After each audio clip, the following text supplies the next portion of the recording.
Jesus pinapako sa krus. Tingnan po natin. Dahil sa pagsunod niya sa kalooban ng Diyos Ama, napako siya sa krus. Hindi mo na siya basta napako lang, pinahirapan pa. Sinuotan pa ng korunang tinig.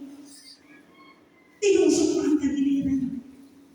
Namatay siya dahil sa pagsunod sa kalooban ng Panginoon. Maaari sa atin meron din ganun. Dahil ginagawa mo ang kalooban ni Lord, sinisisi ka pa rin.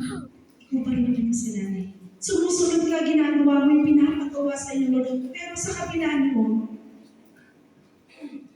ikaw pa rin yung parang sinisisi. Ano ba yun? Minsan, okay na naman ako, umaating na ng church, sa kanila ako, ayaw payagan ng mga magulang. Parang naman, doon ka pa hinihigpitan. Okay na naman, lawak na ang church. Parang gano'n. Diba? Kung kailan ginagawa mo na yung kalooban ni Lord, kung kailan talagang lawak na nasundin si Lord, saka darating yung mga pagsubok na hindi inaasahan. Pipigilan ka sa pagpunta sa church. Diba? Minsan pa nga, papunta ka na nga sa church, may mangyayari pa sa daan. Kasi